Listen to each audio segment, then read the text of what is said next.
check in with our great friend, Brent Beaird of College Sports Today and First Coast News. What about it, Brent? Some big numbers being thrown around with this revamped Alabama coaching staff. Well, and we have to always remember that these guys put in a lot of long hours, and they put up with a lot of good and bad, I guess, or positive and negative from their boss. But at the same time, they are well compensated. I'm not sure sometimes if they have enough hours to spend any of it, but at the same time, look, that's a good staff, frankly, and that staff's been upgraded, not only in terms of recruiting, but I think more in player development. And Charles Kelly was also at Florida State. Now, they wanted to run him out on a rail when he was at Florida State, but as you know, Trav, the problem there was he just got caught up in all that Jimbo mess, and Kelly was one of the scapegoats for that situation.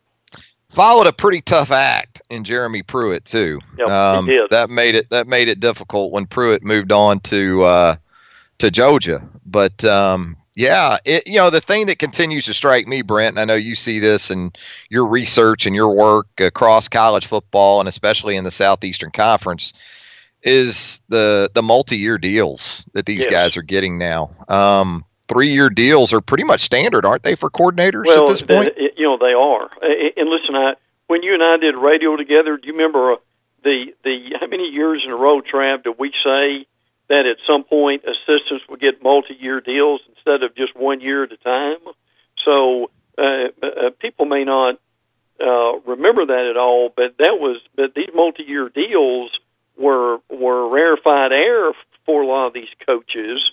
And I'll also say this, along with the assistants, as important, Scott Cochran getting, I'm sure, a good bump, and also Jeff Allen, who does Jeff Allen need his own trophy case too at some point, Trav?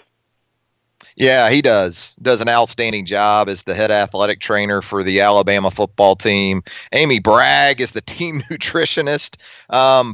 There's so many roles now that are at least recognized publicly than they were 5, 6, 10 years ago.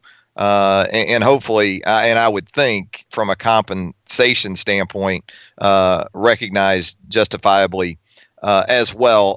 Brent, I'm guessing a little more anticipation for college basketball down where you are than where we are. Although Auburn is certainly in the NCAA tournament out in Salt Lake City, getting ready to crank that up. But here in Tuscaloosa, it's an NIT night, midweek game against Norfolk State, 6 o'clock tip-off at Coleman Coliseum.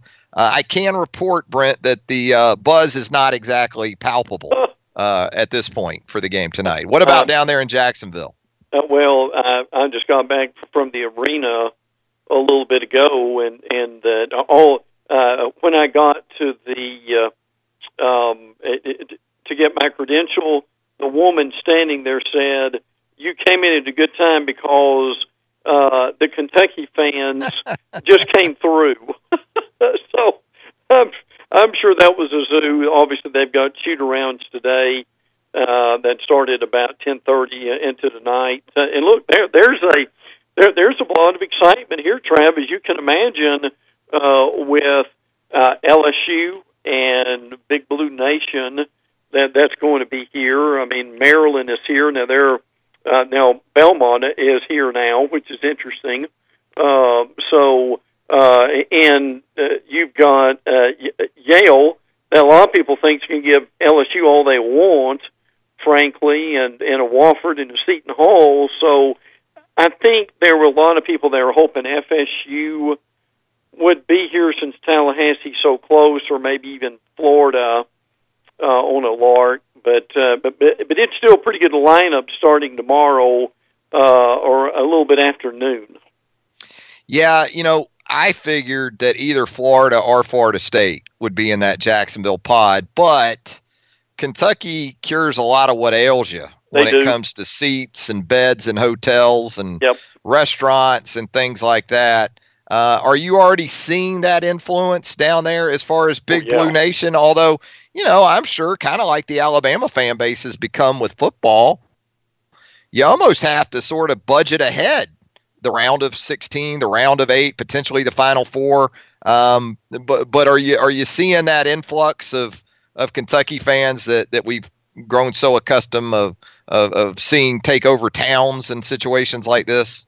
Oh yeah, you see that already, and just car tags and flags and so forth. And as you know from having roots here, I mean, there are some Kentucky people here anyway. I mean, you see a decent amount of Kentucky bumper stickers and tags throughout the year, but obviously it swells with this. But listen, you brought up a really good point, which is, I mean, when you think about this, if you're a fan and you really don't know where you're going, it would really help to have some kind of points already for your airplane flight. Otherwise, that could get pretty costly. So we'll obviously see a lot more who'll be driving in today and tomorrow, too. Yeah, it should be a strong influence of the blue down in Jacksonville, Florida this weekend. Hey, Brent, I wanted to talk to you about a note in your latest package that you send out. Pretty interesting stuff about SEC spring meetings, what's going to be on the docket when it comes to the sort of permanent cross-division rivals that we've seen in the league. When you talk about Auburn and Georgia, Alabama and Tennessee, certainly around here, those games resonate. What's sort of the feeling about the potential for those games eventually going away at some point, Brent, at least on an annual basis? Yeah. And listen, there'll be, as Mike Slive used to say, the First Amendment will be in vogue on those spring meetings. But here's a good example of this. Florida has announced that Auburn's going to be their homecoming opponent. But this is the first time Auburn has been to Gainesville since 2007. Yeah. So, and who knows when they'll be back in Gainesville. And I think what we're beginning to see is in the conference is there's enough discussion from some of these other schools that say we need to get some of these rivalries renewed more often than we do. I mean, Georgia and A&M is a good example of that.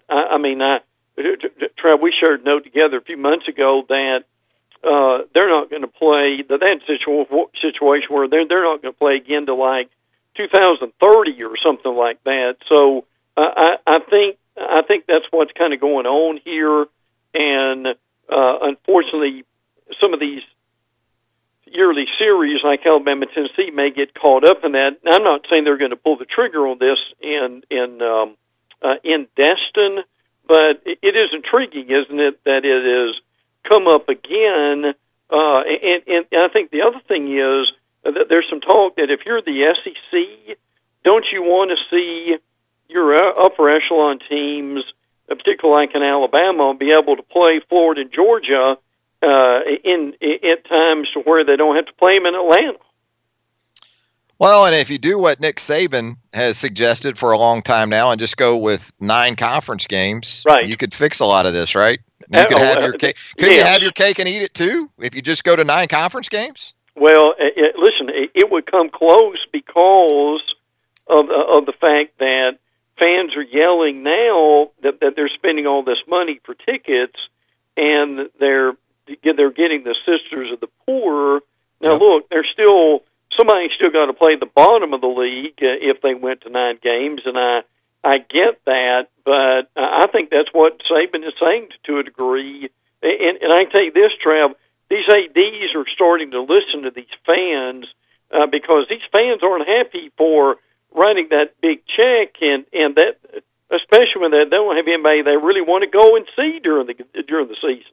Well, heck, Brent, at Missouri, you can't get fans in that stadium with Groupon deals. It doesn't look like at this point. Did you see the numbers for Missouri? And did you see the follow-up to that yesterday, Trav, that said they had some faulty scanners at the gate entrances? Do you buy that one either? No, I don't buy that one so good when it comes to the ticket scanners.